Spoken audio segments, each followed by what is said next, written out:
Bienvenue à tout le monde. Je m'appelle Didier Clémence, je suis membre bénévole de Avenir Loulinx Jura. Je fais partie de l'équipe d'organisation de cette journée. Nous vous souhaitons la bienvenue. Merci d'être descendu jusqu'ici, sans brouillard. C'était une première cette semaine, normalement il s'est levé plus tard. L'idée de commémorer le lynx tombe à pic cette année. Ça fait exactement 50 ans qu'il a été réintroduit dans le canton de Neuchâtel. 50 ans de présence. Un animal mystérieux, mythique, adoré. Ça n'a pas toujours été le cas. En tout cas, maintenant, je crois qu'il a fait ses preuves. Et tout le monde le trouve plutôt sympathique. Mais on verra que voilà, c'est une longue histoire. Et pour arriver jusque-là, il a fallu 50 ans en tout cas. Et c'est un combat qui n'est pas acquis pour autant. Voilà. Quelques informations pratiques sur la journée. Le site, vous avez vu, c'est merveilleux ici. On s'est étalé sur tout le site grâce à nos partenaires, en fait. Donc, vous aurez les conférences, tables rondes ici toute la journée, selon le programme que vous avez un petit peu partout, mais je vais le rappeler tout à l'heure. Nous avons le restaurant de la Truite qui servira les repas à la pause. Il y a plusieurs repas qui sont prévus, préparés pour que ça aille vite.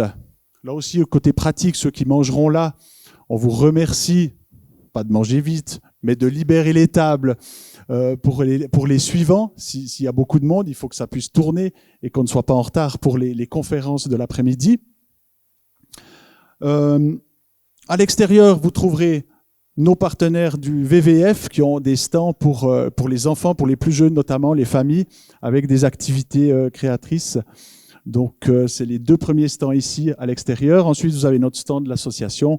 Vous y trouverez des informations et du merchandising. Voilà. Une fois que vous traversez la rivière de la Reuse, vous allez sur la rive gauche et vous trouverez un lieu qui s'appelle la rive gauche, qui est un petit café qui vous accueillera pour des pâtisseries, cafés et autre chose qu'ils ont préparé. Ils ont ouvert exprès aujourd'hui pour notre événement. Normalement, ils sont fermés, c'est la fin de saison. Donc, faites leur bon accueil également. Et puis, quand vous allez plus loin, il y a l'espace dédié à une exposition qui s'appelle Faune qui peut. C'est l'Amaury. C'est l'association de la Maison de la Nature neuchâteloise qui ouvre également son espace pour les visiteurs. Quand vous allez encore plus loin, on arrive à la Maison Rousseau, et puis derrière la Maison Rousseau, il y a un bâtiment qui s'appelle la Noctule. Il y a une exposition des créations artistiques des écoles neuchâteloises que l'on a associées. Et puis vous verrez que c'est assez bluffant tout ce qu'ils ont pu nous présenter, qu'ils ont travaillé. C'est génial. Il y a aussi une exposition sur les chauves-souris qui est permanente à la galerie supérieure. Et puis on a un petit endroit qui s'appelle La Tanière. Je vous en dirai plus tout à l'heure. Voilà pour le plan du site. Sentez-vous libre de faire des allers-retours. Vous n'êtes pas bloqué ici jusqu'à ce soir. Donc on m'a posé la question si on pouvait quitter la salle pendant les conférences. Vous vous sentez libre, hein, voilà. Donc faites bon accueil à tous ces endroits qui vous attendent. Voilà le programme rapidement. On a séparé la journée en trois grands chapitres. En fait, une partie passée, la rétrospective, il y a 50 ans, qu'est-ce qui s'est passé? Donc un retour en arrière. Ensuite, on parlera de la situation actuelle du lynx, pour terminer par une table ronde et parler des enjeux futurs par rapport à tout ce qui nous interpelle à son sujet. Voilà, vous avez le détail là. Je pense que vous le trouverez affiché un petit peu partout pour le détail exact. Faites-nous bon accueil aussi en fin de conférence ou en fin de journée. Nous sommes bénévoles. Nous avons besoin de soutien. Et puis, votre gratitude, vous pouvez la laisser dans un chapeau à la sortie des conférences, volontiers. Soyez libres, si vous avez apprécié, de nous soutenir comme ça.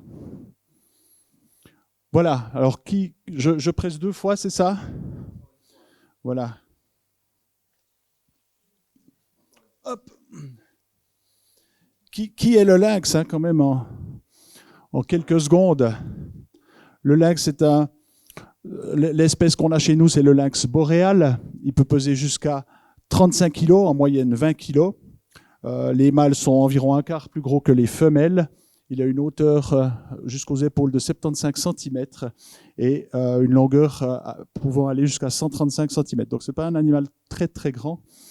Il peut vivre jusqu'à 18 ans environ. Voilà. Ce petit film a été réalisé par Eric. Et c'était où ça? C'était dans Canton de Vaud. Voilà, au-dessus d'Arzy. Voilà. Idéalement placé, sa caméra. Hein. Voilà, il a fait le show. Alors, je te passe la parole, Eric, notre président de l'association. Merci. Bonjour à tous, merci d'être là. Donc, moi, je suis chargé par l'organisation de vous présenter l'association. Donc, je fais un petit résumé de l'association et les activités principales. L'association a été créée il n'y a pas si longtemps que ça, en février 2022. À ce jour, avec plus de 300 membres, dont 9 au comité. Nous avons 2 groupes cantonaux actifs, donc un ici qui est bien actif à Neuchâtel et un sur le canton de Vaud. Et nous poursuivons par des groupes cantonaux de Berne, Jura et Fribourg, et évidemment, plus si on tente, non, on ne montre que ça. Mais notre association, elle vraiment, on se base pour l'instant sur la chaîne du Jura, donc de Genève à Bâle. Après le Loup, qui êtes-vous à Arzier-le-Muy en 2022, le Loup, on a fait Arzier-le-Muy en 2022, le Loup en 2023 à la Chaux-de-Fonds et aujourd'hui avec le Lynx. Nous sommes à notre 3e festival. Nous avons aussi participé à 12 événements sous forme de stands et nous avons organisé et ou participé à 5 conférences.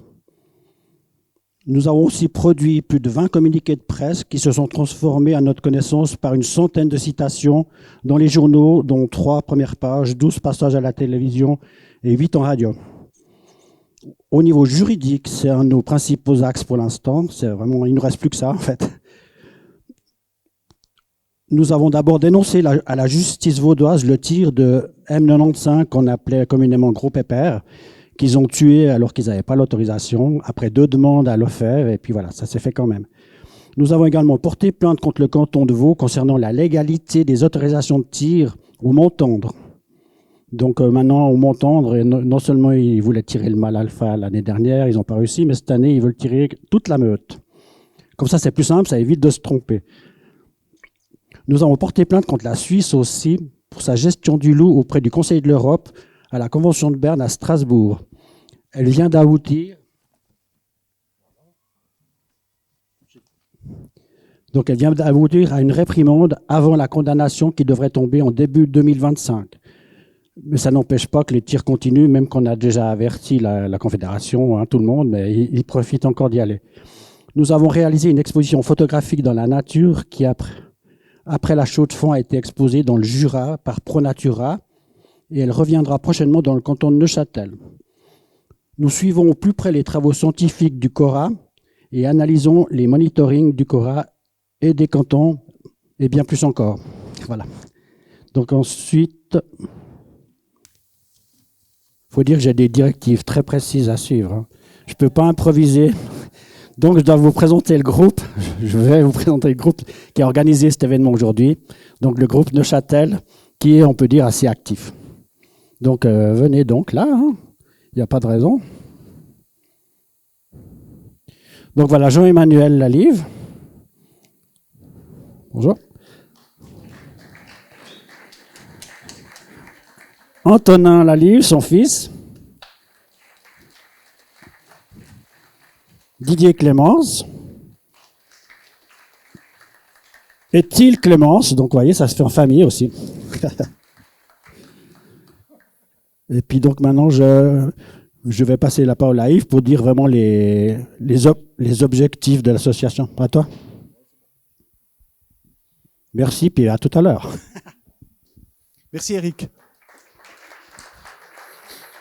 Oui, les objectifs principaux de l'association, ce sont trois axes. C'est sensibiliser, éduquer et, on l'espère, cohabiter. Donc, on a bien du boulot. Alors, voilà, aujourd'hui, on est sur les deux principaux axes et puis on espère qu'on arrivera au troisième tous ensemble. On aimerait remercier nos partenaires aujourd'hui, la Loterie Romande, la ville et la commune de Boudry, l'association de la Maison de la Nature neuchâteloise de Champ du Moulin avec l'espace de la Maurie, le VVF Neuchâtel et Pronatura Neuchâtel, sans oublier l'hôtel de la Truite et la famille Bonfiglio qui nous ont fait bon accueil et puis qui ont été extra pour l'organisation. Enfin voilà, tout était facile ici et on les remercie beaucoup.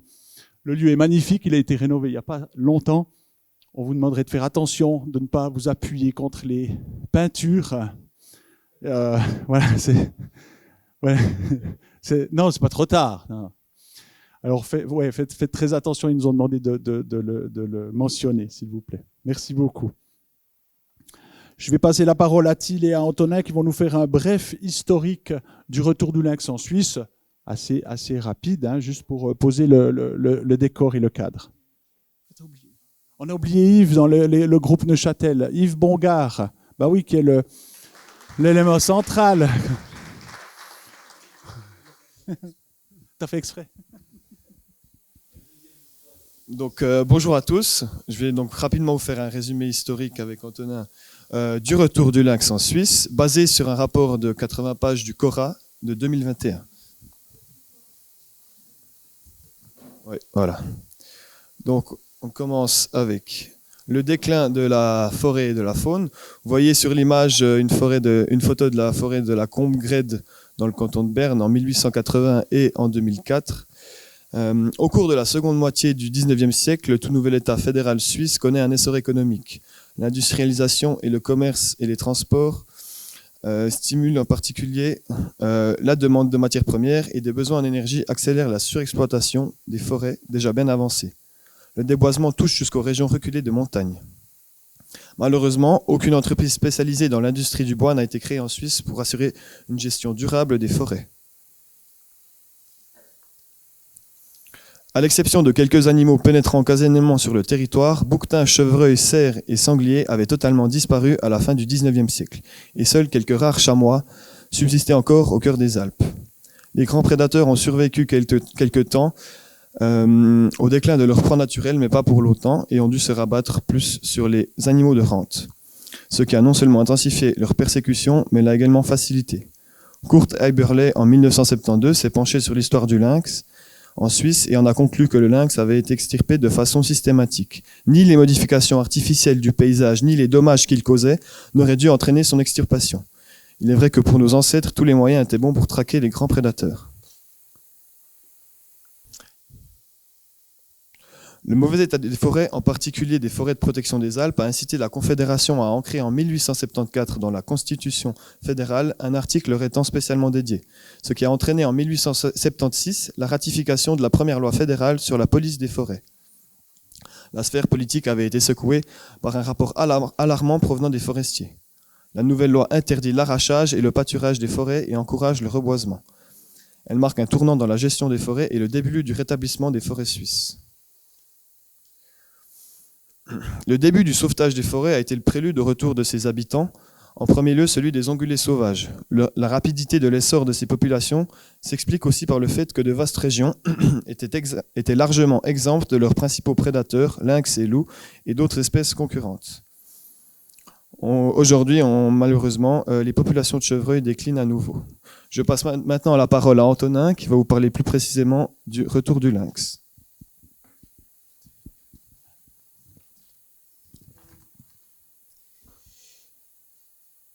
Si l'on espérait qu'il revienne naturellement dans la partie occidentale du continent européen, tel n'a pas été le cas. Bien que les conditions se soient améliorées dans toute l'Europe occidentale et centrale entre 1850 et 1950, notamment en ce qui concerne l'état des forêts et les populations de proies, les paysages restent encore aujourd'hui beaucoup plus fragmentés qu'au XIXe siècle. Les grandes agglomérations, des axes routiers parallèles continus, les zones industrielles et les déserts agricoles nus transforment de plus en plus les régions forestières et les paysages de montagne en îlots isolés. Dieter Burkhardt et Alfred Kuster furent parmi les premiers à reconnaître qu'il ne fallait pas s'attendre à un retour naturel du lynx. Le Balois Dieter Burkhardt, zoologiste et secrétaire central de la Ligue suisse pour la protection de la nature, aujourd'hui à ProNatura, a publié en 1959 un article sur le lynx dans lequel il prônait son retour. Quant à Alfred Kuster, ingénieur forestier EPF et inspecteur fédéral de la chasse depuis 1954, il a activement préparé sa réinstallation. C'est à lui que l'on doit une grande part l'ajout en 1962 du lynx et de l'ours en tant qu'espèce protégée dans la loi sur la chasse. En 1967, il obtint ensuite du Conseil fédéral que des lâchers de lynx soient autorisés. Peu après, il commanda des lynx capturés à l'état sauvage dans les Carpates aux eaux d'Ostrava, dans ce qui était alors la Tchécoslovaquie, et contacta alors les autorités responsables pour connaître les régions dans lesquelles les animaux pouvaient être relâchés. Plusieurs zones furent envisagées, le parc suisse en Engadine, le district franc de Laugst-Matthorn dans l'Oberland bernois et la réserve naturelle de la forêt d'Aletsch en Valais. Aucun de ces 3 cantons interrogés ne voulut toutefois se lancer dans l'aventure. Ici, on voit le procès-verbal de la décision du Conseil fédéral suisse autorisant la réintroduction du lynx en Suisse en 1967. À partir de là, le lynx attira davantage l'attention. Le Conseil fédéral informa le Conseil national de ses projets de réintroduction du grand félin. Plusieurs cantons manifestèrent leur intérêt et firent procéder à des expertises. Les principaux promoteurs de ces projets furent notamment les services forestiers cantonaux, mais les groupes de protection de la nature et certaines administrations de chasse ne furent pas en reste. En 1970, Léo Linert, inspecteur des forêts du canton d'Obwald, obtint l'autorisation de réintroduire le lynx. Il avait subordonné son approbation du lâcher de cerf souhaité par l'association cantonale des chasseurs à la condition que le lynx soit également autorisé à revenir. Alors, je vais laisser la parole à Yves Bongard. Et d'ailleurs, merci à lui pour les photos, toutes les photos que vous avez vues, c'est Yves Bongard qui les a faites. Merci Antonin. Bonjour à toutes et à tous. Et enfin, les lâchers de lynx. Donc, il vient de vous dire aujourd'hui que ça a commencé par le canton d'Obwald en 1971. Ça s'est poursuivi dans le canton d'Obwald. Et j'ai une mauvaise nouvelle. Ce ne seraient pas les Neuchâtelois qui ont lâché les premiers lynx dans le Jura. Non. Vous voyez ici en jaune, à Moutier en 1972, eh bien, il y aurait eu déjà le lâcher d'un couple. Cependant, rien d'officiel. Il faut savoir que la législation était un tout petit peu moins sévère pour transporter des animaux et qu'il y a eu des lâchers d'animaux par-ci, par-là. Donc, on n'en sait pas plus. J'ai pas été voir les enquêtes, mais vous verrez qu'ici, il y a de l'officiel, du présumé et du non officiel. Donc, on arrive quand même chez nous parce qu'officiellement, c'est le canton de Neuchâtel qui a lâché les premiers lynx. Et ça, c'est sûr. On peut être fiers, les Neuchâtelois. 1974, le Creux du Vent, 2 lynx, un couple d'Ostrava. Et il semblerait qu'à la Vallée de Joux, la même année, il y a eu aussi cette fois 2 couples. Et ensuite, le Creux du Vent en 1975. Voilà pour les lâchers dans le Jura. J'ai laissé quelques lâchers suisses, mais ça, ce sont les lâchers qui sont passés dans le Jura. Voilà. Voilà, alors avant que ça soit officiel, évidemment, il a fallu un petit peu de temps. On va faire une mini rétrospective de la presse de l'époque, la presse neuchâteloise, pour voir que déjà en 1973, on parlait, verra-t-on le lynx dans nos forêts. Archibald Cartier voulait, il avait des idées visionnaires, enfin il voulait repeupler nos forêts. Il parlait de réintroduire l'ours. Évidemment, ça avait été refusé, hein. Mais il s'en est pas arrêté là. Il a dit bon, alors on va maintenant introduire le lynx. Pour lui, il voulait que tout le monde ait sa place, le chamois, le chevreuil, le castor, etc., etc.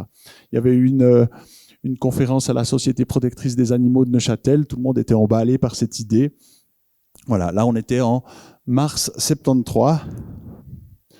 Puis, on a repris dans la presse neuchâteloise aussi, dans l'impartial d'avril 73, l'exemple d'Obwald. Voilà, peut-être qu'on posait quelques jalons pour le futur ici. En tout cas, voilà, peut-être qu'il y avait même une taupe au sein des journalistes, puisque là, on nous disait tout le bienfait, ou en tout cas, on allait contredire ce que pouvaient dire les chasseurs de l'époque par rapport aux dégâts que pouvait apporter le lynx sur la faune. Puis, en 75, oui ou non, on se pose vraiment la question, y a-t-il des lynx dans le canton? L'inspection de la chasse doute et dément. N'oublions pas que l'inspection de la chasse, finalement, c'était Archibald Cartier, l'inspecteur de l'époque. Donc, on jouait vraiment au chat et à la souris. Il fallait y aller un petit peu par réserve et par petits pas. Pour finalement, quelques jours plus tard, il s'est passé un mois, je crois, voilà, ça c'était début septembre, et puis fin septembre, on annonce, oui, il y a des lynx dans le canton. Là, on peut le dire, et il ne date pas d'aujourd'hui, mais depuis 1 an déjà. C'est ce que a révélé hier monsieur Carlos Grosjean, conseiller d'État, chef du département de police assistée, notamment de monsieur Archibald Cartier, inspecteur cantonal de la chasse, et pour faire bonne mesure, monsieur Robert Hénard, zoologue réputé, originaire des Bayards, dont la vie fait autorité. Donc on peut bien imaginer que tout le terrain avait été préparé à l'avance. Et puis là, on s'est déplacé en masse pour donner cette information. C'est que la question passionne une partie de l'opinion publique depuis un bon moment, surtout depuis quelques semaines, où une sorte de débat s'est ouvert autour d'indices plus ou moins rapportés par des promeneurs, ensuite d'excursions ou d'observations au creux du vent. Voilà. Et puis après la suite de l'article, évidemment, il fallait un petit peu expliquer pourquoi on a dû se lâcher et les bienfaits de ce projet. Donc, on parle plus en bien qu'en mal dans cet article, disons, mais pourquoi est-ce qu'on n'avait rien dit, etc., etc. Tous ces articles, vous les retrouverez sur notre site. On va les condenser. Il y en a plein d'autres tout à l'heure. Toute la rétrospective médiatique sera sur le site de l'ALLJ. Pourquoi les lynx, etc., etc. Et puis, moi, j'aime bien la conclusion. J'y arrive.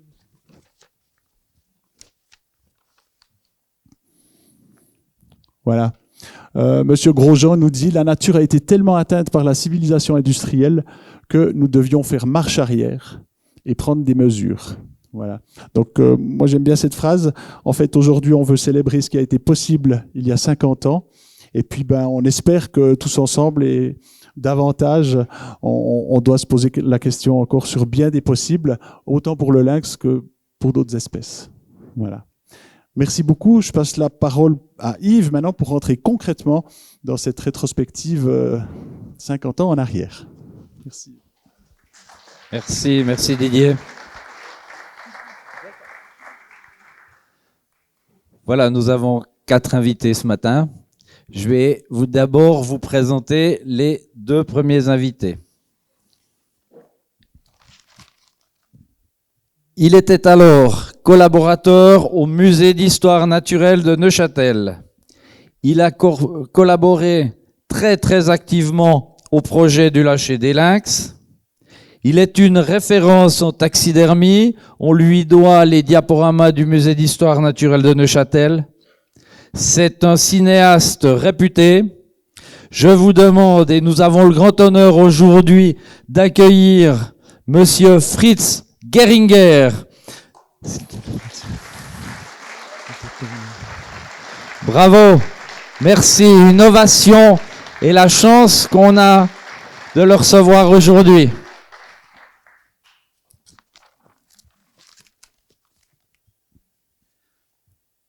Monsieur Fritz Geringer.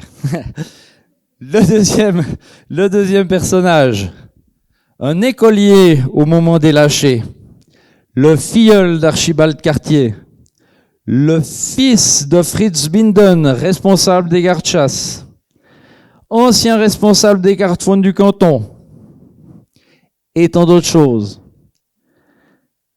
L'héritier quelque part de cet esprit, Je demande à monsieur Christian Sbinden de se lever.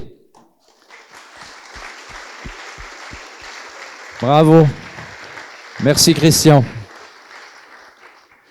Les deux autres invités, ce sera à peine plus tard. Voilà. On va vous présenter, alors là il faudra 2 micros, hein. On va vous présenter le film des Lâchés de 1974 et 75 que vous allez voir maintenant. Ce film est muet. Nous aurons la grande chance, le vidéaste s'il vous plaît, c'est maintenant que tu filmes. Ah pardon, excuse-moi, ici. Voilà, nous avons la grande chance que ce film qui est resté 50 ans muet va être commenté aujourd'hui par nos 2 invités. Mais préalablement, nous adressons notre reconnaissance aux descendants de monsieur Cédric Troutot, qui était responsable du musée d'histoire naturelle, mais peut-être que je me trompe. Il y a une petite correction. Alors Fritz. Je m'excuse, je dois corriger le dernier article parce qu'il n'était jamais responsable du musée d'histoire naturelle. Il était président longtemps de la société faîtière, puis ils en occupent aussi la réserve naturelle du Cré du Vent. Juste pour... Merci Fritz. Merci M. Geringer. Il me l'a dit hier en plus et j'ai oublié de changer mon diaporama. Mais c'est lui qui a tourné ces images. Donc, 2 micros s'il vous plaît. Oui, c'est... Vous m'entendez? Oui. Alors, il y a Fritz Geringer à gauche avec la chemise, là, c'est Fritz Geringer.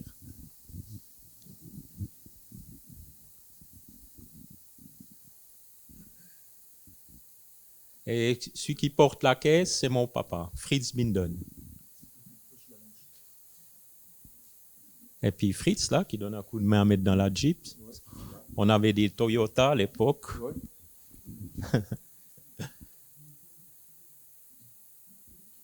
voyez, c'est marqué Ostrava. Des animaux de zoo. Oui.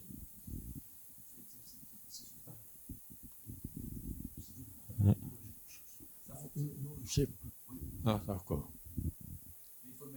Vous voyez, le Fritz, il n'a pas changé. Il a juste les cheveux. De couleur. Ouais. Voilà. Et alors, il y a Carlos Grosjean avec la veste verte. Archibald derrière, mon papa. Puis Carlo Grosjean. Oui. L'Archibald encore.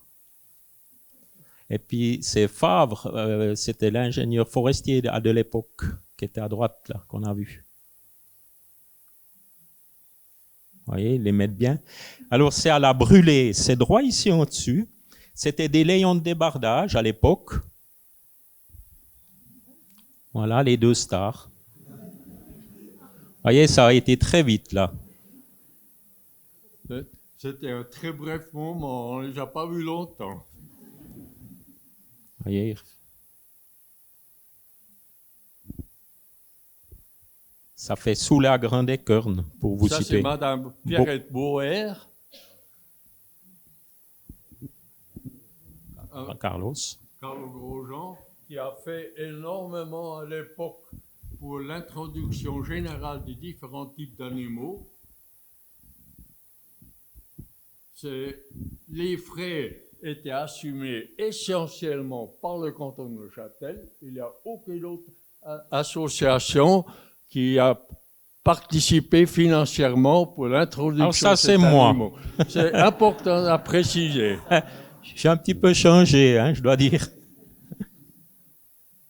C'est 1975 cette fois.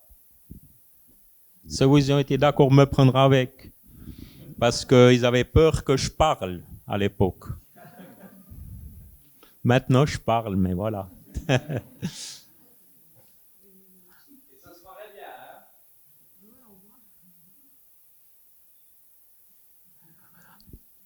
Ça, c'est le deuxième lâché. Alors, on va voir maintenant Archibald qui essaye de le sortir. Mais je pense qu'il avait quand même pris des risques là. Parce que un lynx, c'est quand même, c'est un félin. Hein. Il aurait pu se retourner. Vous allez voir là, il s'amuse avec une baguette.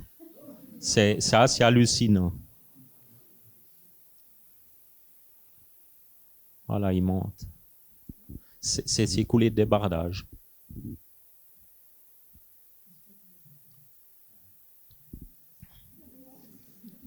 Oui, le lynx se sentait tellement à l'aise dans la caisse, il ne voulait pas sortir. Ça allait un beau bout de temps jusqu'à ce qu'il sortait. Ouais, voyez, il prend quand même il prenait malgré tout des risques. Il n'était pas tourné du bon côté. Oui, c'était très amusant.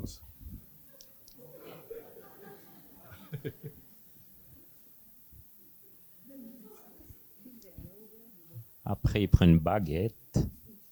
Monsieur Troutot. Oui. C'était pas Fabre, l'inspecteur. Fabre. L'inspecteur Des forêts. des forêts. Oui, Fabre, inspecteur des forêts. Alors, voyez, il s'amuse avec une baguette.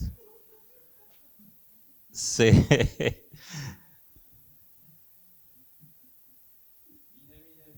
Oui, il était trop longtemps à la caisse, il était habitué, il ne voulait plus changer les lieux.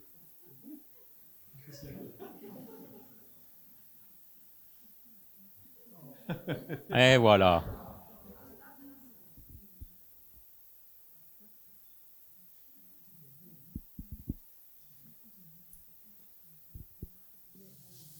Oui, il faut dire que c'était vraiment une réussite, cette lâcher, parce qu'il y a très peu après, il y a eu, on a constaté des naissances à plusieurs endroits dans le canton, surtout à Val-de-Rue, au Val-Travers. Monsieur Hannon, ça c'est Monsieur Fabre, qui était ingénieur forestier. Mais il faut ajouter, c'était quand même une période très animée à l'époque. Alors il avait tas de projets de lâcher de différents animaux sauvages donc pour repeupler le canton. Ça c'est Rivier, un grand ami à Archibald Cartier. Et voilà. Merci Ben, beaucoup pour vos commentaires. Merci. Merci tout le monde.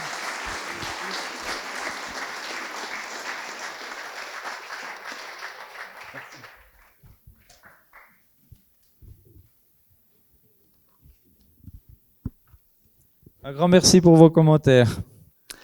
Alors, en 1975, puisque le deuxième couple était lâché, eh bien, il n'y avait pas Facebook. Mais en fait, il y avait le courrier des lecteurs. Alors là, ça a donné. Pour vous dire que là, le modérateur, il y en avait. Donc, on est dans la FAN, dans l'Express, donc la feuille David Neuchâtel, le 11 septembre 1975. Mais revenons au lynx. Quelques indications. C'est un carnassier sanguinaire, le plus sanguinaire des carnassiers, qui tue souvent pour le plaisir de tuer. Ça va bien, à la période d'Halloween, ça fait bien peur. Dans son épitaphe, il rajoute « Faisons un calcul. 4 lynx lâchés, plus les petits, s'il y en a. Comptons seulement les 4, soit 16 kilos de viande par jour. Une année, 5480 kilos. En admettant que les bêtes égorgées par les lynx euent un poids de 20 kilos en moyenne, c'est près de 300 bêtes qui seront ainsi détruites chaque année. Il faut que dans les plus brefs délais, ces fauves soient abattus.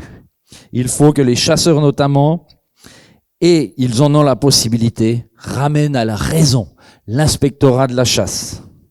Dans le même article, cet Edwin Schnapp de Neuchâtel confesse que certains collègues français se vantaient d'avoir tué un lynx dans les hauts de Toily. Et si les lynx avaient la rage? Il faut reconnaître quand même à cette période, l'Europe était concernée par la rage. Et si les lynx avaient la rage? Dans l'affaire de Thoiry, nous apprenons que le parquet de Bourg-en-Bresse vient de libérer le chasseur qui, en octobre dernier, avait abattu un lynx. La justice estimant que le chasseur pouvait se croire en danger et qui a donc agi en état de légitime défense.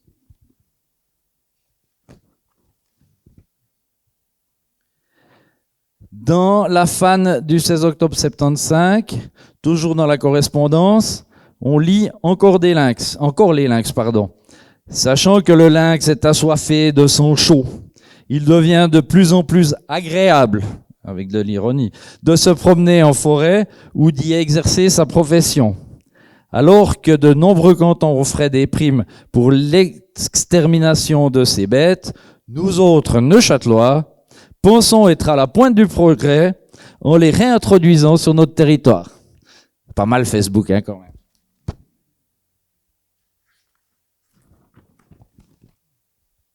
On passera en vitesse sur la vie d'un vieux chasseur. Vous imaginez que c'est dans le même genre.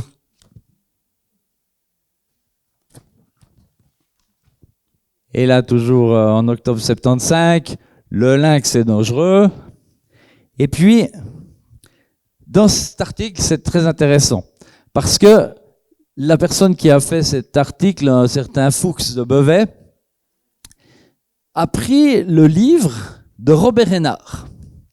Puis Robert Hénard a écrit un livre pour une partie en s'appuyant sur une étude et en fait, le lendemain où... Attends, c'est quoi? Ah ben, c'est le même jour. Le même jour, il y a Robert Hénard qui fait un mea culpa. Faut quand même imaginer.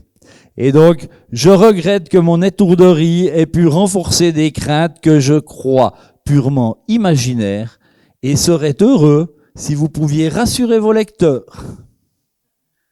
Quand même, hein? Alors, les lynx ne sont pas à craindre. Il y en avait.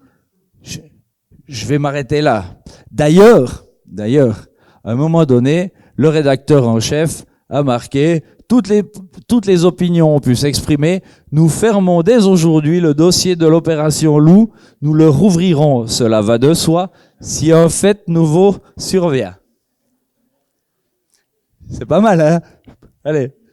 Et quand même, alors, ça c'était, j'ai oublié de marquer la date. Zut, excusez-moi, j'ai pas marqué la date. Mais, ça continue de parler de loup. Ça c'est du rattrapage politique. Brodsou proteste. Donc c'est le petit hameau qui est là-haut, hein. Pourquoi des lynx alors qu'il faudrait des transports publics? J'adore. Et finalement, le célèbre rédacteur en chef a décidé de rouvrir sa rubrique parce qu'Archibald Cartier a décidé de faire une conclusion. Donc, vous retrouverez, comme l'a dit tout à l'heure Didier, ces articles en complet sur notre site internet prochainement. Et donc, la conclusion d'Archibald Cartier, je vous la laisserai découvrir. Très intéressante d'ailleurs. Hop là.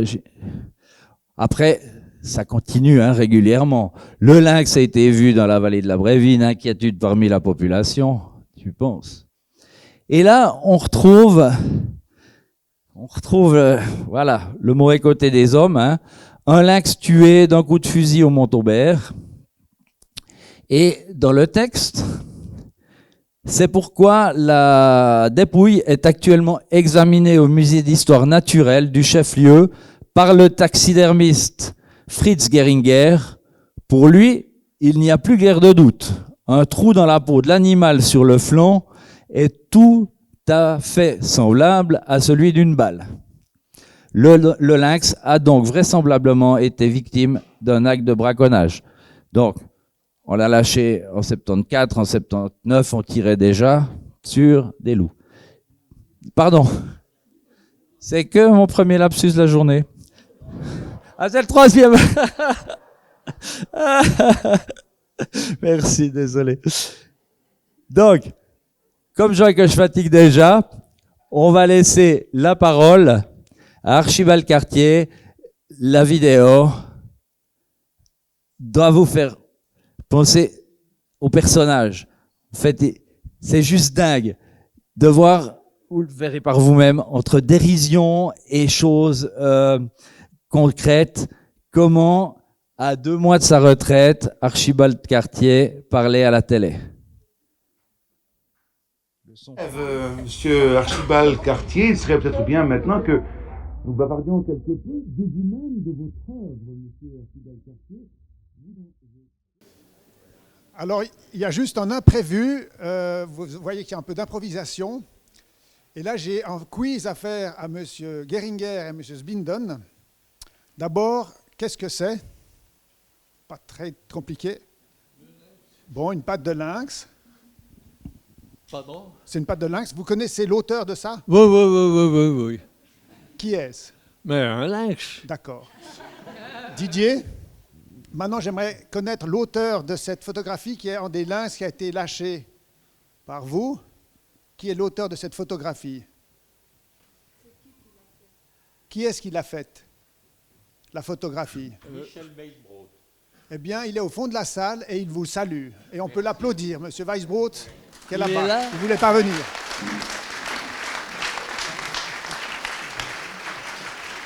Ah, très bien.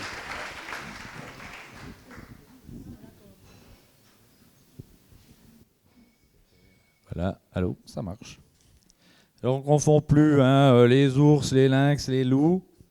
On en arrive maintenant au moment de vous présenter nos 2 autres invités. Il s'agit d'un pêcheur professionnel, d'un philosophe dans l'âme, une figure neuchâteloise, un ancien chasseur, qui vient nous partager ses souvenirs de réunions avec Archibald Cartier. Je demande à Monsieur Denis Junot de se lever.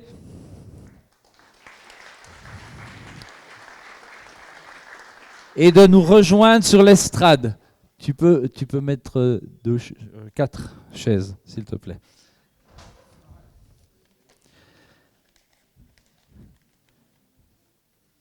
Le dernier invité, un biologiste reconnu, un enseignant reconnu, un engagement d'une vie pour la protection de la nature, collaborant à de nombreuses associations et de causes, camarade socialiste d'Archibald Cartier, je demande à Monsieur Frédéric Cuche de se lever et de nous rejoindre sur l'estrade.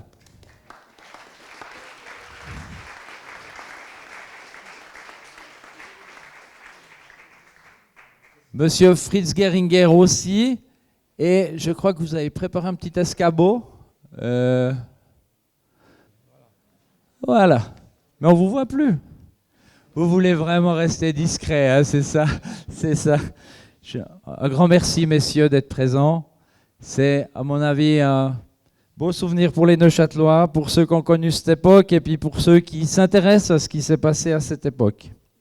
On a entendu tout à l'heure Archibald Cartier. Il disait que son but, c'était recréer la faune de l'époque des lacustres. Et c'est un petit peu de ça qu'on va parler avec messieurs Geringer, Sbinden, Junot et Cuche. Et j'ai d'abord une question pour Fritz Geringer. Il y a eu 2 réussites de la part d'Archibald et de vous-même. C'est les bouquetins et le lynx. Qu'est-ce que ça vous fait comme souvenir? Vous pouvez rester assis et puis mettre le micro proche de la bouche. Oui. Écoutez, premièrement, je remercie aux organisateurs de m'avoir invité. J'ai eu beaucoup de plaisir. J'avais d'abord les soucis, mais tout s'est bien passé jusqu'à présent. Alors, juste une petite anecdote qui n'a pas paru dans les journaux. Un jour, j'ai reçu un coup de téléphone à 2 heures du matin. La police cantonale qui s'annonce. Moi, j'ai tout de suite pensé à mes enfants qui l'ont fait une connerie. Alors, il m'a dit, écoutez, on a un problème. Il y a, dans une ferme près de Beauvais, il y a un jeune lynx qui s'est installé au bout d'un escalier à l'extérieur. Et puis, d'abord, on voulait l'abattre. Et puis, quand on a vu que c'est un animal rare, parce qu'à l'époque, il avait la rage dans le canton. La première réaction, c'est le descendre. Puis après, ils ont vu que c'est un lynx. Alors, ils m'ont téléphoné. J'ai glissé dans mes pantalons. On s'est donné un rendez-vous près de Beauvais. Et puis, on était allé chez le lynx. Je le tiens. C'est moi qui le tiens. Oui. Vous pouvez parler, je tiens le micro. Ah d'accord. Alors, on est arrivé chez les lieux, il avait les lynx qui s'est installé, il avait cette taille à peu près pour mourir. Il ne bougeait plus, il avait déjà plus la température. Il était vraiment au bout du souffle. Alors j'ai pris quand même mes précautions à cause de la rage. J'ai mis les gants et on l'a glissé dans un sac. Et puis je suis allé au musée pour le réanimer. Je fais le massage et puis tout à coup, il commençait à bouger. Et puis, d'un certain temps, je me dis, je vais essayer, peut-être il mange quelque chose. À l'époque, on avait l'élevage de souris et de rats pour les reptiles et puis aussi pour la ferme Robert, pour les grands-ducs. Ma foi, on avait ce qu'il fallait. Et puis, j'étais chercher une souris, j'étais passé devant la bouche, il ne réagissait pas. Après, je me suis dit, nom de Dieu, qu'est-ce que j'ai fait? Alors, je suis encore une fois descendu, puis j'ai sorti une souris, et puis je l'ai tuée, et puis je m'en... comment est-ce qu'on dit ça? Hein? Brasser le sang. Oui, donc le sang dans les mains pour lui faire l'appétit. Alors, ça allait un moment, il n'a pas réagi. Après, je me suis dit, une vieille souris, elle n'a peut-être plus la force pour digérer. Je suis redescendu, puis j'ai tué des nouveau-nés, et puis j'ai embobiné la main avec le sang. Et puis j'ai passé plusieurs fois devant le nez, puis tout à coup, il a pris la souris, il a mangé 3-4 de suite. Après, je suis rentré du matin, j'étais crevé, c'était vers 4 heures, je me rappelle plus très bien. Le lendemain matin, on arrive, il a continué à manger, mais il avait un drôle de comportement. Alors, il tournait tout le temps dans le rond. Puis je ne m'ai pas aperçu d'autre chose, d'une blessure ou bien quelque chose comme ça. Mais avec le temps, ça s'est amélioré. Le lynx n'était pas dans une cage au musée. Dès qu'on était présent, alors il pouvait circuler dans toute l'administration du musée. Il n'a fait aucun dégât, il n'était jamais agressif, quoi que ce soit. Alors, avec le temps, c'était toujours dans le but, on a fait l'élevage, de le remettre dans la nature. Et puis, un jour, il se baladait, et puis Madame Pedroli, c'était en été, il avait des sandalettes, et puis pas de chaussettes, rien du tout. Puis lui, comme elle ne connaissait pas, il allait et puis il reniflait donc, des pieds de Madame Pedroli. Et puis ça va inquiéter un peu sa femme. Elle a raconté ça à son mari. Et puis, comme on se connaissait bien, il est venu me dire, écoute, il faut que tu fasses quelque chose avec ton lynx. Ça ne va pas, il va arriver un accident. Il n'était jamais agressif. J'ai commencé à réfléchir, et puis comme lui, je dépendais de sa fonction quand même pour avoir l'animal, donc je me suis dit, je vais m'organiser pour le déplacer ailleurs. Alors j'ai téléphoné au tierparc de Berne, je connaissais très bien les deux responsables, l'un était responsable pour les reptiles, et puis Robin était à l'époque responsable pour les oiseaux. Alors, j'ai dit, écoutez, j'ai un lynx, ça vous intéresse? Les deux ont dit tout de suite oui, et puis je sentais une certaine rivalité, chacun voulait avoir le lynx.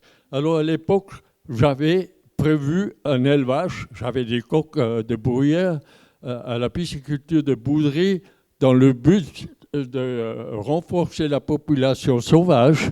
Et puis j'avais élevé des tétras. Et puis j'avais pas de poules. Alors j'ai dit, écoute, je te donne le lynx, tu me donnes 2 poules de tétras. Alors il m'a dit, écoute, on n'a qu'une seule poule. Et puis, donc, il faut attendre qu'elle pond. Et puis, donc, bon, on attendait 1 année, elle a pondu. J'ai reçu ma poule. Lui, il avait le lynx là-bas. Et puis, donc, quelques mois après, il m'a téléphoné. Il m'a dit, écoute, le lynx est mort. Alors, ils l'ont amené au Tierspital de Berne pour l'autopsie. Puis, il constate qu'il était empoisonné. Il avait une masse noire dans l'estomac. Et puis, quand j'ai reçu ça, j'ai demandé de récupérer la peau et le corps pour le musée. Pas de problème, on a fait l'échange. Et puis, le corps était conservé dans un liquide de conservation. Puis, j'ai fait l'autopsie moi-même. Puis, j'ai constaté alors qu'il n'était pas empoisonné.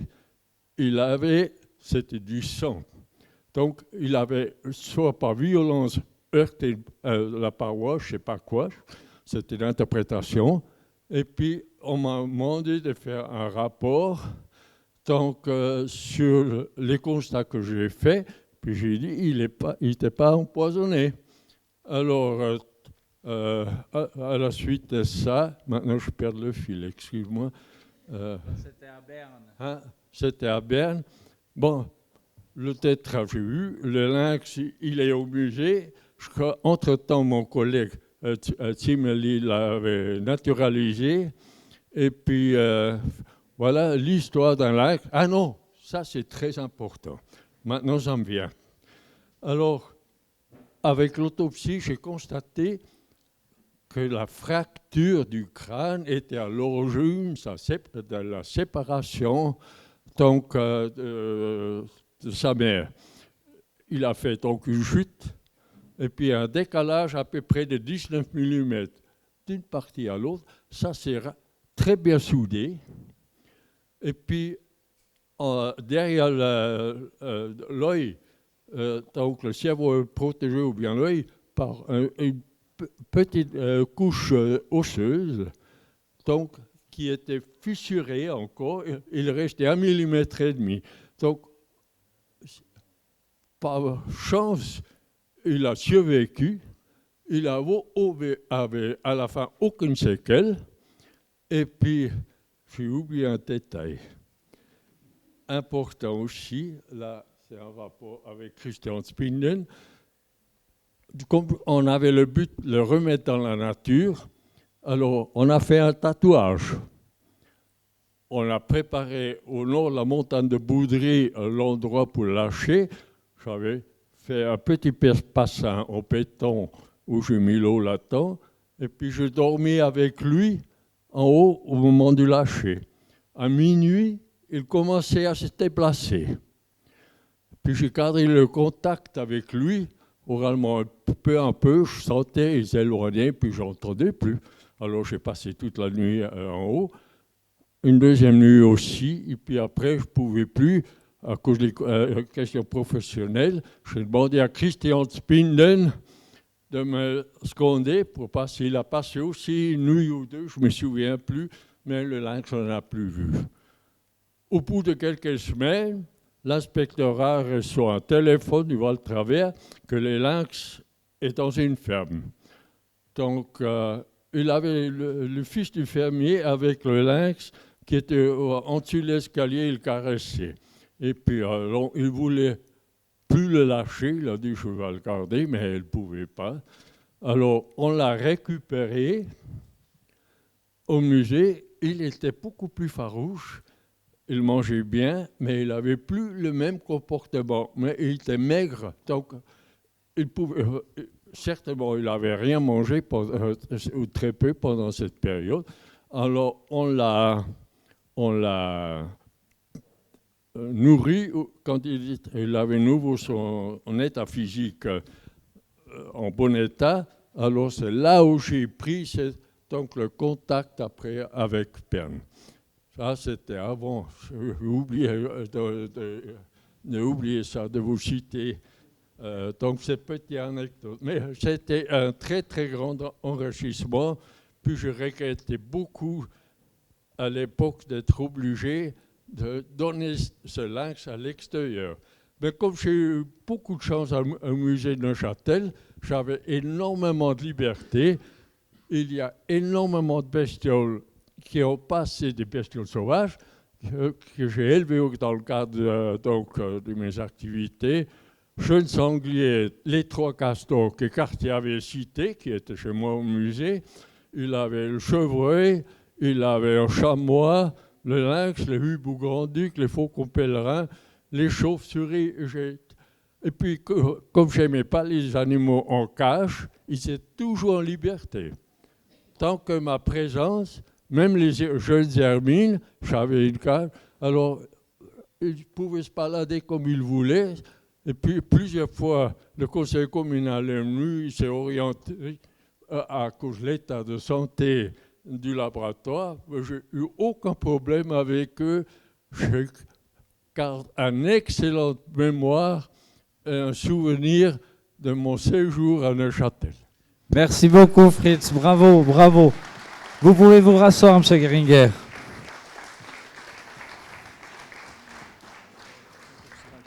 Oui, je vais raccourcir. Denis Junot.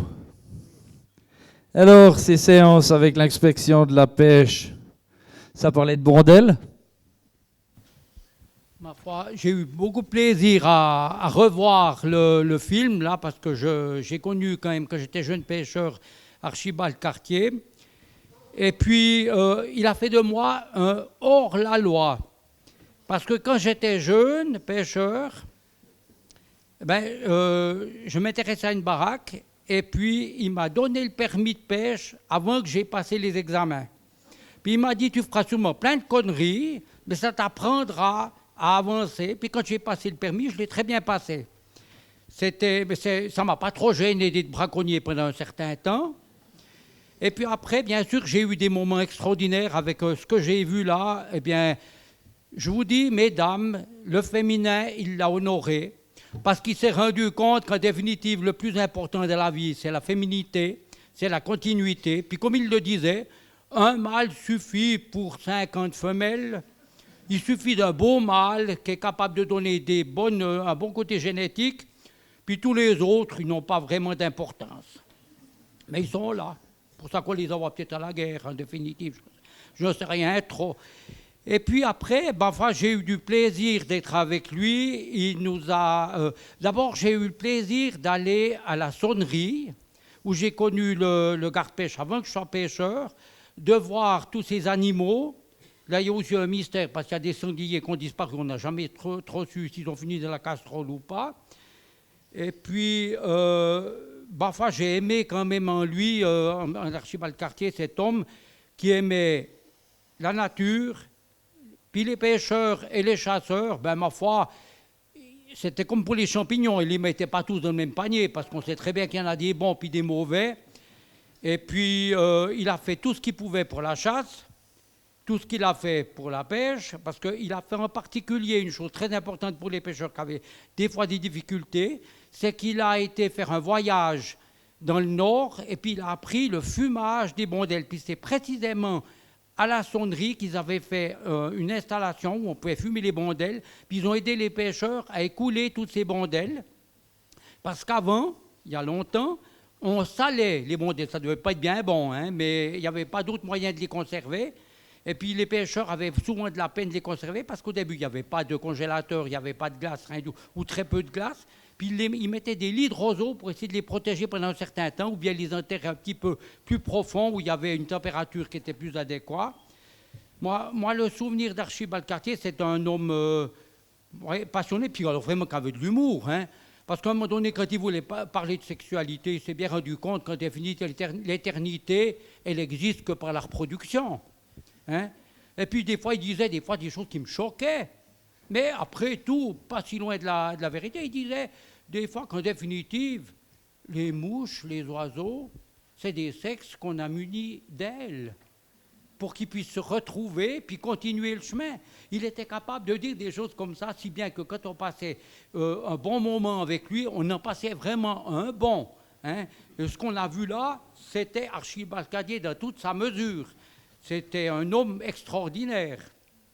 Merci beaucoup. Bravo, merci pour ce témoignage. Monsieur Cuche, avec ce camarade socialiste, est-ce que vous avez réussi à sauver nos eaux? Oui, on a eu des contacts, mais il était en politique avant moi et je l'ai suivi un peu. J'aimerais faire état de quelques éléments importants, de quelques décisions importantes grâce à Archibald. En 1961, Archibald, avec quelques amis d'associations particulières, crée la fêtière des associations de protection de la nature. Et c'est devenu une force, quelque part, politique. Il a pu imposer, peut-être, au moins favoriser certaines choses. Ça, c'est 1961. En 1965, il a lâché des bouquetins. Donc, il y a des activités annexes qui sont là. En 1966, Archibald est très actif pour lancer une initiative sur la protection des crêtes du Jura. Cette initiative fait un tabac, et puis finalement, au Grand Conseil, on fait un décret pour mieux gérer, sur le plan environnement, notre canton. On est à la tête de l'évolution favorable en faveur de l'environnement, et derrière, il se profile Archibald. Il est membre du comité national pour l'initiative Sauver nos eaux, et grâce à cette initiative et à ce qui va suivre, eh bien, on va commencer à avoir des stations d'épuration. Donc Archibald est présent sur beaucoup de points. Je dirais encore qu'il avait contribué au parc sauvage de la Vieille Thielle, ça c'est en 1976. Et puis après, il a été en politique. On est très contents. On est très contents, les socialistes, d'avoir une personne qui a amené la nature dans la politique. Il y en a d'autres aussi, mais Archibald, c'est le principal, je crois, pour le canton de Neuchâtel, dans les faits, dans les décisions qui ont pu être prises. Et il a su réunir des gens pour aboutir à des décisions. Voilà ce que je pouvais dire maintenant. Je ne veux pas reprendre les bonnes paroles d'Archibald. Vous en aviez pas mal. Nous, on avait au Grand Conseil, même si j'ai été peu souvent avec lui parce qu'on s'est croisés, il avait aussi sa manière de raconter et il faisait toujours, l'avis général parce qu'il était drôle. Voilà. Merci beaucoup, M. Cuche. Bravo. Témoignage très important avec une petite correction. On a parlé de la Vieille Thielle avec M. Geringer hier. Il était à la tête du projet. Merci encore. Réserve naturelle de la Vieille Thielle. Elle était créée pour sauvegarder la colonie de Vanoïpé. C'était le vestige qui est resté à l'époque à la Vieille Thielle. Alors, on a demandé d'abord, parce que la question était drainage, c'était toujours des cultures agricoles inondés. Ils voulaient drainer ça, on est intervenu, on a réussi à le stopper. Et puis après, l'histoire, c'est pour financer, après maintenant la question, la réalisation de la réserve La Vieille Thielle. À l'époque, le peuple neuchâtelois avait refusé la construction de l'autoroute entre la Chaux-de-Fonds et le Locle. Le canton avait à l'époque déjà mis en réserve les capitaux pour cette construction, et puis Carlo Grosjean a dit, écoutez, comme c'est comme ça, on va acheter le terrain à la Vieille Thielle aux paysans, ils étaient dédommagés, c'était 6 hectares, et puis la création du parc, la réserve, c'était avant tout à cause des vanneaux, qui ont peu après disparu parce que le secteur était trop petit, mais à mon avis, ce qui était important, on m'a fait la reproche, c'est interdit la construction. Et puis ça, c'était un point important. On savait que les vannes auront à long terme plus de chance, mais aujourd'hui, c'est un parcours naturel. Près la vieille Thielle, les gens ont l'accès, il y a eu des changements, mais c'est tout simplement pour corriger pourquoi cette réserve a été créée. Grand merci, grand merci. Quelle précision. Je dois vous faire une confession. J'ai passé 3h30 hier en voiture avec M. Geringer. J'aurais dû enregistrer parce que c'était 3h30 comme ça, exceptionnel. Un cadeau. Mais maintenant, passons peut-être à Christian Sbinden. Peut-être que vous auriez envie de nous parler des bouquetins échappés par, comme ça, au creux du vent. Peut-être que vous auriez envie de nous parler des cerfs qui se sont échappés aussi, comme ça par hasard. Mais j'aimerais plutôt que vous nous parliez soit des tourbières et des bains thermaux, soit d'Archibald Cartier habillé en nomade du désert à Neuchâtel, ou plutôt le gros bide, les empreintes d'ours. Oui, alors écoutez, je veux plutôt vous parler des empreintes d'ours, parce que voilà ce qui s'était passé. Quand il a voulu faire montrer aux Neuchâtelois qu'il y avait la possibilité d'avoir des ours, mon père, avec Fritz Geringer, avait dû mettre des empreintes d'ours. Je crois que c'est même Fritz qui avait préparé ça. Et puis, ils étaient allés à la ferme Robert quand il y avait de la neige. Mais à l'époque, il n'y avait pas beaucoup de touristes comme aujourd'hui. On a beaucoup trop, de toute façon, trop amené de monde dans cette réserve. Mais ma foi, voilà. Alors, ils avaient trouvé du sang aux abattoirs à Serrières. Et puis, en plus, ils avaient fait tout un tour sous le... Comment ? Ouais, sous la ferme Robert, où il y a le pré. Et puis ça s'était fait comme ça. Mais il n'y avait personne qui a vu les traces. Alors la possibilité, c'était justement pour montrer qu'il y avait de l'ours, voyez. Et puis ce n'était pas le cas. Ma foi, voilà, personne n'a vu. Et puis c'est tombé en échec. J'adore les gros bides. Et je trouve c'est un témoignage vraiment sympathique. Merci Christian, merci beaucoup.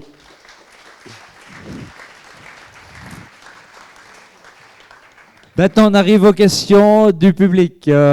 Est-ce que quelqu'un veut poser une question? Voilà. Il faut quelqu'un qui est là-bas. Attention, toujours au fil ici.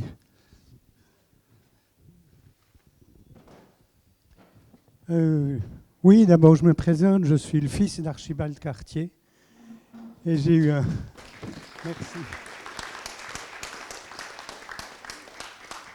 Et je vous remercie de cet hommage que vous avez rendu à ce personnage fantasque, mais tout à fait passionnant, et j'ai eu la chance d'être son fils.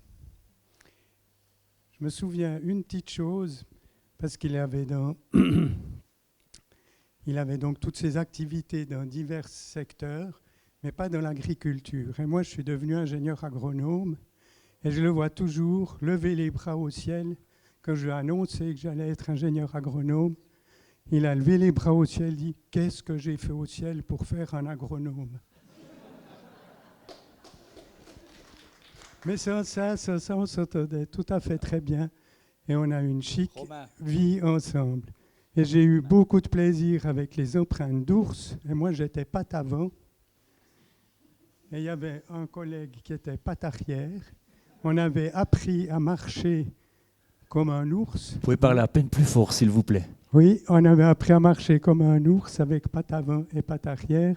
Il avait même commandé des crottes aux zoos de Berne pour les laisser de ci, de là.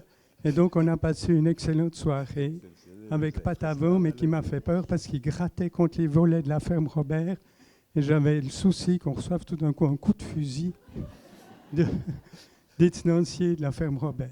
En tout cas, voilà, pour moi, ça a été un immense plaisir de revoir ces vieilles images au fond de mon père. Et je vous remercie du respect que vous lui accordez. Merci. Un grand merci pour votre témoignage. Bravo. Bravo, Monsieur Cartier. Quelqu'un d'autre désire prendre la parole? On va réduire parce que finalement, On avait voulu la jouer large et puis on a déjà dépassé le temps de plus de 20 minutes.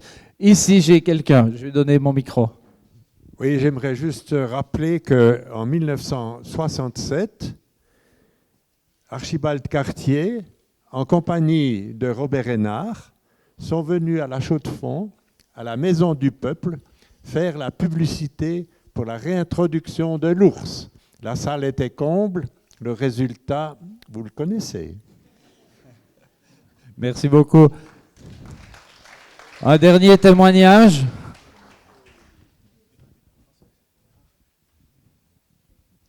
Alors, excusez-moi, ce n'est pas un témoignage, c'est quelques petites informations différentes. Je vais parler d'imprévu avec S, mais avant ça, juste quelques petites remarques. D'abord, nous sommes bénévoles et nous avons organisé ça grâce aux membres de la LLJ, donc n'ayez pas crainte de participer et de vous inscrire comme membre. Deuxième point plus prosaïque, c'est que les toilettes sont au fond à droite. Et puis aussi, si vous n'entendez pas derrière, vous faites signe qu'on n'entend pas très bien, les orateurs. Et maintenant, j'aimerais bien que... Ah oui, on m'a dit de vous dire qu'entre midi et 2, ou plutôt entre midi et 1h30, il y a un point loup, ce n'est pas en lapsus, hein, ce n'est pas un point lynx, c'est un point loup à 12h30 à la Noctuelle pour ceux qui sont intéressés. J'aimerais appeler Michel Conti ici, qui a... C'était l'imprévu dont je voulais vous parler. Je crois qu'à peu près personne n'est au courant, même pas Yves Bongard. Et j'espère que nos chers orateurs auront un plaisir d'écouter ce que M. Conti, je vous laisse vous présenter brièvement et de présenter votre découverte. Merci beaucoup de passer la parole. Mon nom est Conti Michel, je suis un ancien garde-faune permanent du canton de Vaud. J'ai fonctionné depuis l'année 80 jusqu'en 2007.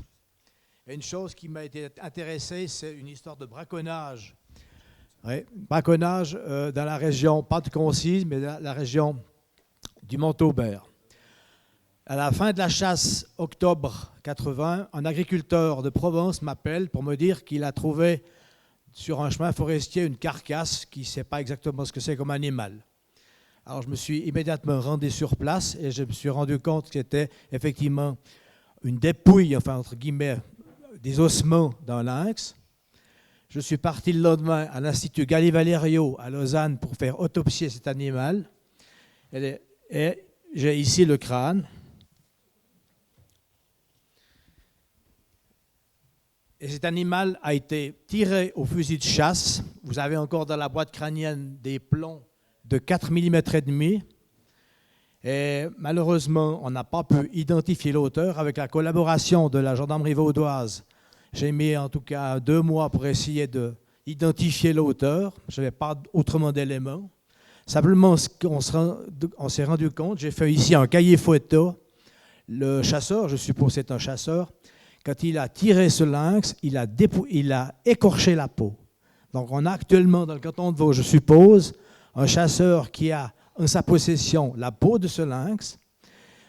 C'était difficile comme enquête parce qu'en 80, le Conseil d'État du canton de Vaud a octroyé 6 marques de contrôle pour la chasse du chevreuil. Nous avions à l'époque des grands dégâts forestiers.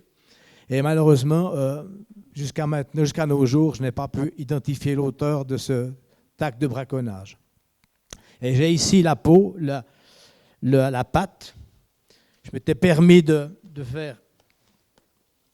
faire naturaliser ce qu'il en restait de ce lynx. Par contre, ce qui est intéressant, avec l'aide de l'Université de Berne, avec l'appui de M. Breitenmoser, on a fait une coupe dentaire d'une incisive et Breitenmoser a estimé que ce lynx avait 7 ans et demi. Et moi, je pense qu'on a ici la patte d'un des lynx lâchés par Archibald Cartier. Je ne sais pas si c'est un mâle ou une femelle, mais regardez la grosseur de ses pattes arrière. Donc moi, je pense que ça doit être certainement un mâle. Alors voilà ce qui nous reste comme élément de l'époque.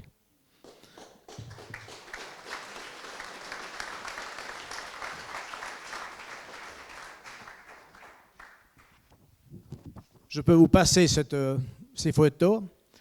il est resté effectivement de cette carcasse qui, je pense, a été consommée par les renards, mais la tête est encore en ordre. Il y a une chose qui est intéressante, et je salue M. Weisbrot ici. Ce crâne a une canine cassée. Et M. Weisbrot a toujours pensé qu'il y avait eu un contact avec soit un bouquetin ou avec un chamois et que ce lynx se serait battu avec cet ongulé. On ne sait pas exactement. Mais je vous ferai circuler le crâne. Effectivement, il a une canine qui est cassée. Et je vous passerai à tour de rôle la brochure de ce cahier photo que j'ai fait. Et effectivement, il y avait des plombs de chasse de 4 mm et demi. Grand merci pour votre témoignage. Je vais être obligé, parce qu'on a vraiment dépassé. Merci. Je suis obligé de vous couper, malheureusement. Vos récits sont passionnants. Un petit mot ici, M. Cuche. Le micro bien près de la bouche. Oui, mesdames et messieurs, si vous allez à la Maison Rousseau, vous verrez un lynx. Voilà, il ne bouge pas beaucoup parce que c'est une statue. Cette statue, elle a une histoire. C'était Cédric, et puis je pense que d'autres personnes avec lui, Cédric Troutot, ont décidé, lorsqu'un lynx se faisait flinguer par un braconnage, qu'on allait en racheter là où il y en a pour compenser. Alors ils ont fait des collectes qui ont été bien pourvues, et puis quand ils ont voulu racheter un lynx, la Confédération a décidé que c'était plus possible. Maintenant, il y en avait quelques-uns en Suisse, on ne pouvait pas. Donc il restait de l'argent.